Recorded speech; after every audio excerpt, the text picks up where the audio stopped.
John Castro Jr. nga suspect sa pagpatay sa punong barangay sa San Rafael, Tigbawan na dakpan matapos ginserbihan sang warrant of arrest sa kaso nga murder. Castro nagdepensa nga nagsungka ini sa kapulisan. Ini ang gintutukan ni Josel Huesca. Kung sadto nagkanto sa police station agon ipatag ang kaugalingon matapos gintudlo nga nagpatay kay barangay Kagawad Giovanni Treste nga anay punong barangay sang San Rafael, Tigbawan, Iloilo. Sa karon, preso na si John Castro Jr. matapos nagwa ang warrant of arrest sa kaso nga murder. Suno sa iya, nagsungka ini kag siya mismo nagtawag sa Tigbawan Police agud kadtuan sa Bagong Bayan sa nahibaluan nga nagwa na ang warrant of arrest.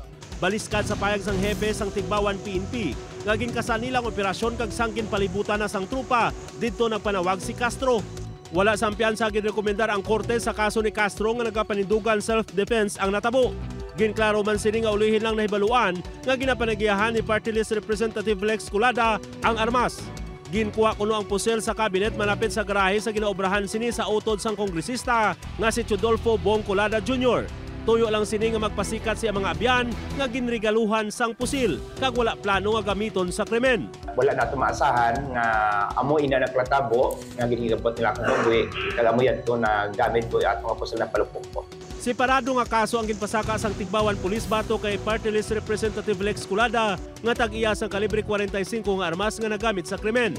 Kaso nga accessory to the crime of murder kag paglapas ang Section 40 sang Republic Act 10591 o kon Comprehensive Firearms and Ammunition Regulation Act, partikular na ang kapaslawan sini nga i-report kung nadula o kung ginkawat ang naristro nga armas lutang. Sa karon ginahulat pa ang mangin resolusyon sang piskalya batok sa kaso ni Culada. Spirit man sa kay J.R. Castro. Sa yung kasabat natin sa tawag nga armas. Paano nakapagkanto rito. Makapila ka beses nga nagtingwa ang GMA Regional TV 1 Western Visayas nga makuhaan sang bayan si Culada pero wala gid ini nagpagwa sang official statement. Sa subong ginasikaso na ang pag-turnover kay Castro sa korte para sa disposisyon sang iya kaso. Josel Huesca, 1 Western Visayas.